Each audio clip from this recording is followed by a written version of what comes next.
Hey y'all, it's Diana from the Dianaverse. I'm here today to talk to you about the Gemini new moon. If you like these videos and you want them to pop up in your notifications, please like and subscribe, and that way they will show up in your feed. Share them with any people you know that are into astrology if you think they might enjoy this. So, happy birthday to all the Geminis out there. We're at the very last part of Gemini. We'll be moving into Cancer sun season this coming week, but we're still in Gemini for the moment. And I'm going to talk a little bit more about Gemini as a sign because this is probably the most Gemini moment of the year, right? We've got the sun, the moon, and Mercury all in Gemini right now. Lots of Gemini energy going around. So Gemini is a mutable sign that's one of the signs of duality because you have the twins. So there's a lot about duality, like I said, and seeing things from two different perspectives. You might have trouble making up your mind a little bit. Could be just gathering all the information. Gemini likes to gather information and know about all the things. It likes to see things from different points of view. So your Gemini friends might have trouble making up their mind because they can see different points of view on almost any topic. So they'll want to know a lot of the information about it before they're going to make up their mind on it, right?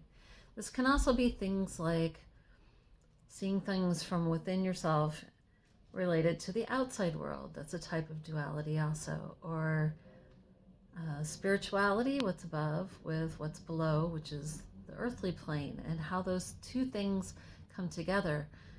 Gemini is ruled by Mercury, which happens to be in Gemini right now. It's home sign, so it's pretty happy there. Mercury was the only god that could go between this plane of existence and the underworld.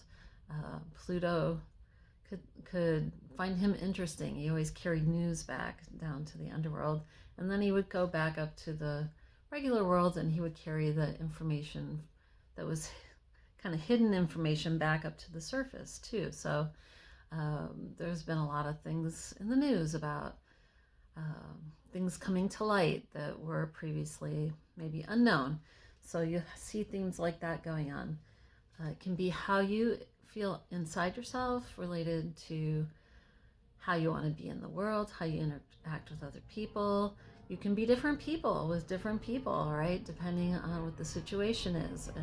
You're different with work people than you are with your friends or your family. So all these kinds of dualities that can come up where people are changeable because we're not always the same. We tend to say, like, who am I, right?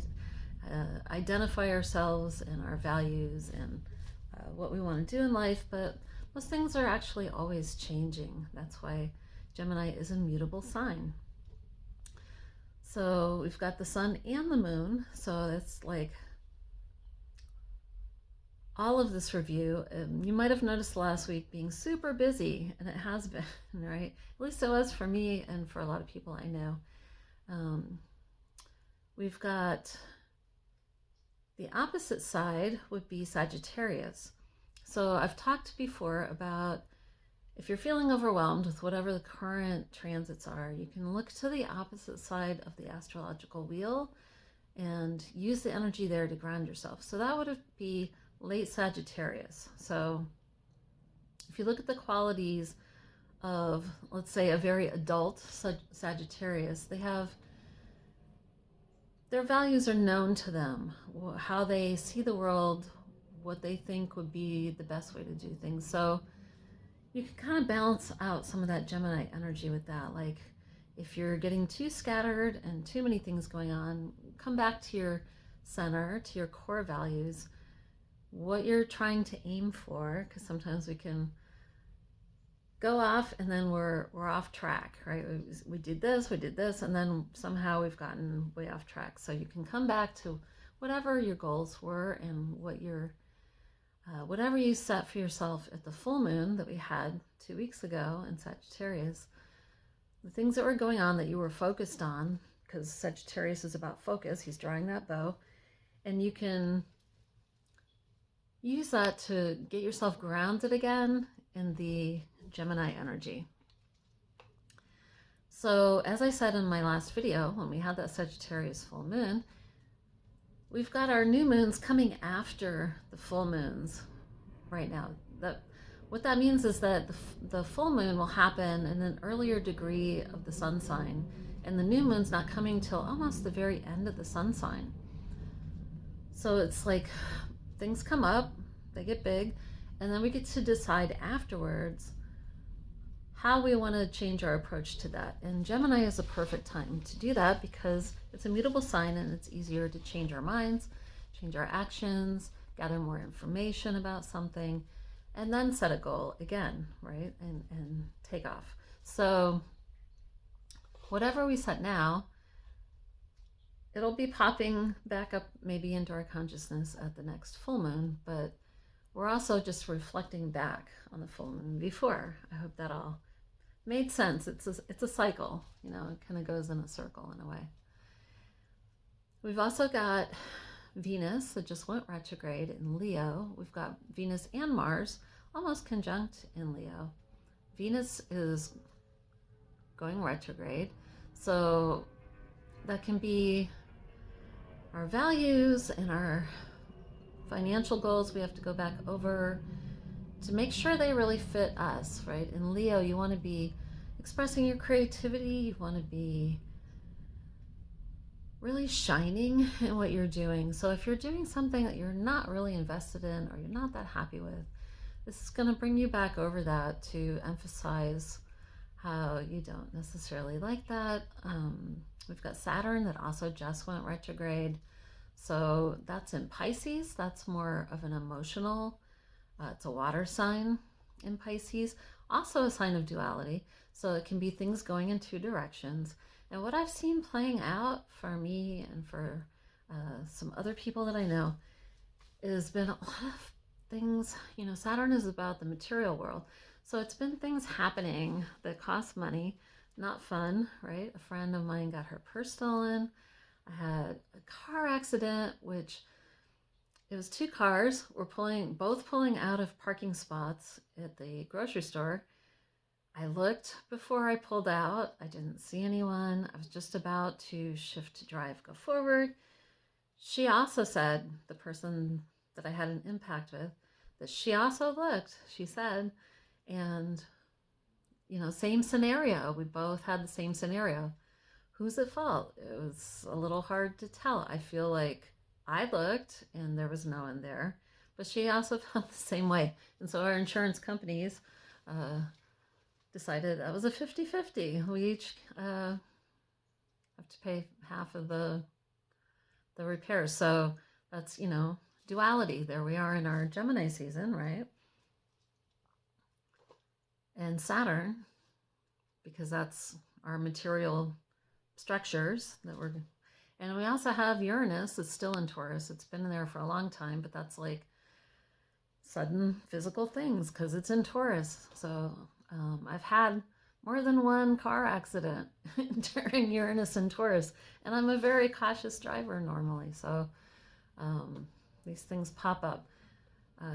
Saturn can be limitations, like how we feel about things. So it's also the higher path, right? Pisces is about our higher path. So I've just decided, you know, it happened. I'm gonna go with it. Not worth being upset. You just deal with it and you move forward. As I was trying to do when I was pulling out of the parking spot.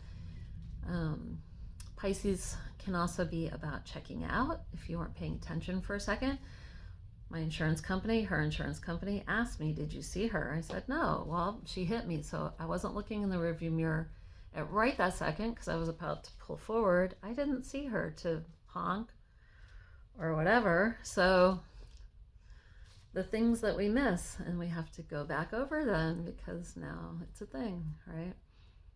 So Venus, since Venus is also about our possessions and our finances, now you get to pay for some things. So I hope you're not experiencing these kinds of issues. My parents, their house, they had a big storm with lightning, blew out a whole bunch of their stuff in their breaker, which was super old, so they've had to spend quite a bit of money to revamp their electrical system in their house. Um, all the fun stuff with Venus, if you're not paying attention, Saturn comes along and pshoo, make sure that you're paying attention, because now you're going to fix it. It's just the way things fall sometimes. So anyway, can also be about changing service things, because we're talking Venus in Leo, but also there's the whole Gemini thing going on. Might want to go shopping. Be careful you don't spend too much. That Venus and Saturn can come and get you like, oops, you overdrew your bank account. So watch out for that. You could change your hairstyle. If you're proactive about changing things, hopefully you'll have less issues. There was part of me that said, oh, gosh, it's just a crack in my bumper. Maybe I won't spend the money to fix it. But as the week has gone on, that bumper is knocked loose, and it'll get loose and want to fall off, and that'll just cause more problems. So if you have things that come up that you weren't expecting, you should probably do the Saturn thing and take care of it. It's for your greater good. So we don't have any like super dramatic things like eclipses or anything going on this lunation. So that's kind of nice. We are super busy. Like I said, even the void of course moons, which is where the moon is in between signs, have been really short this week. They've been like 9 minutes, 5 minutes. So you don't get a lot of downtime to necessarily go over things, but you'll need to slow yourself down. Also, you can use duality in ways that help you. So I was feeling a super big resistance to balancing my checkbook, right? Adulting things. That Pisces, Saturn in Pisces wants to check out, doesn't want to deal with it, but it was time. So in order to get myself through it, what I did was reward myself, reward my inner child part. So I played like fun music. I had like a nice little cup of yummy tea, whatever gets you through those Saturn-y adulting things. Checking out in a good way, like putting on good music, then it helps your mood anyway, right? As you get through some of these adulting things that you have to do. So that's kind of a snapshot of what's going on at the moment. It's a great time for gathering information, networking, finding new people that you want to connect with, making plans. You can make all the plans you want, even if you don't go with all of them. It's a great time to kind of brainstorm and write them all down, because you'll forget them later with Saturn in Pisces. And conversations with people, it's a good time for that. And my plant for this month, I am going to go with St. John's wort. It's the classic summer solstice. We have the summer solstice coming up in a few days. So that's a fire festival with our Leo, which we have our Venus and Mars in Leo. It can be very steamy, fiery summer solstice. Hope you have fun. Make sure you're responsible if you're having a fire. I'm hoping to have one in my backyard this week. So St. John's wort is the classic herb for the summer solstice. It has that red kind of, it's not sap, it's the juices of the flowers that you make your red oils and your tinctures with. So I would definitely work with St. John's wort. Works really great on the nervous system and the liver. So if you have a sluggish liver, St. John's wort is great for moving things. The contraindication with that is that it can speed up metabolism of medications that are metabolized in the liver. So I would definitely check if you're taking any medications that they are not contraindicated with St. John's wort, because a lot of them are. Crystals, I'm of two minds with crystals these days. I know I always give you guys crystals, right? And I love crystals, they're beautiful. And I love the energy of crystals, it's fun. I had a kind of realization moment a few years ago, though. On my birthday, I went with a friend out to a local site where people were finding crystals, and it wasn't pretty. It was not pretty. Went out there, it's in the national forest. People were digging everywhere to find crystals. Not just digging under stumps or the edges of streams, they were literally tunneling under living trees. Probably not very good for the trees, also not very safe. I mean, they're just digging away without thinking about the weight or whatever. I was kind of surprised the Forest Service wasn't kind of putting a stop to that. But it kind of changed my perspective on how we get a hold of some of these stones, because I started looking at where different things came from, and I don't want to wreck a forest to get a stone. Don't want to blast dynamite somewhere to get pretty stones. The stones I already have, because I had a lot already by then, I'm going to keep and steward because I already have them, and I'm definitely going to keep working with them. I don't really buy a lot of stones these days, so I have sort of a dual thing going on about how I feel about stones. I like to work with them, also don't want to get things that aren't very ethically sourced, so it's a thing to think about. But anyway, so the stone that I recommend working with, if you have them, are carnelian. If you're maybe an air sign, or you're feeling very scattered or overwhelmed with all the intellectual energy going on, all of the overthinking maybe, carnelian will help you focus. It really can bring your focus back in. The other one could be pearl. Pearls, you've heard, I'm sure, the pearls of wisdom, right? Can help you coalesce some of those thoughts, all of the information you're getting, into usable bits that you can carry forward with you. And they're a great transition into Cancer season, which we're going into next week, because pearls come from the sea, right? So since our new moons are coming towards the end of signs, it can help you kind of transition to the next season.